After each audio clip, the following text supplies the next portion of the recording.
3 তারিখ স্কুল খুলবো, আরো 28,000 আম গাছের চারা আইতেছে। কত হাজার? এমনি তো আম ধরে নিছে না, অনেকে আমার কইতেছে আম ধরে নিছে, ফোন দিছে নি? আম 28,000 গাছের চারা যদি লাগে, কিরা দাম দেখাই ভাই তার কারণে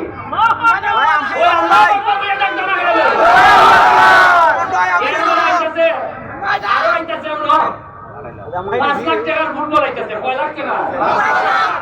আমি তো দেখি জনে জনে ফুটবল পাইলা। এরপরে আর যত বরাদ্দ আইতেছে, আমি সংসদের মধ্যে দাঁড়াইয়া বলছি, বলছে মাননীয় স্পিকার, আমার যত বরাদ্দ আছে এই বরাদ্দর অধিকার আমার জনগণের জানার অধিকার আছে। আমি এইটা লুকাবো না কোনোদিন, আমি লুকাইতে পারি না। আমি বঙ্গবন্ধুর আদর্শের সঙ্গে। আর এরা কিছু লোক আছে এমন একটা বাপ যে বরাদ্দ দিলে মারা এমপির বাবার নাম হয়ে যায়। এর বাবার নাম হয়নি, কি জায়গা আমার বাবার নামে নি না তোমরা কোন না গেলে 10 বছর একবার তো কইছো না আমার টিয়া কইলই যাও। ওই টিয়া নামিরা একটা টাকারও খাওয়া না রে ভাই। এবার দেখছো কিভাবে খাওয়া হইতেছে, খালি কি আর দেখছো, সব কান খুলে রাখো।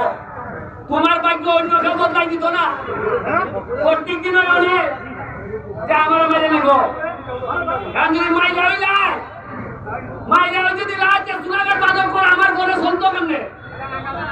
নেতা রেডি হইতেছে নি, নেতা রেডি, আমি কইরা দিতেছি জায়গায় জায়গায় ভালো মানুষ আনতেছে। এবার যে আপনারা উপজেলা চেয়ারম্যান বানাইছেন, আমি অত্যন্ত খুশি।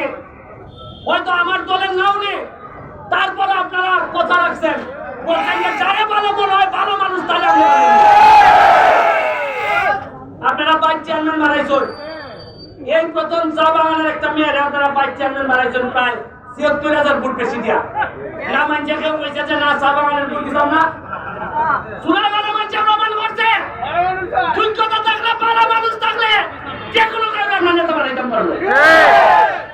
আগে বাপ পিতা আছে, সৈয়দ সালানে তো অনিত না, ৩৬ সালানে তো অনিত না, এটা না ওকা জেলায় খামলাও দিবাইলে নেতা হইবা।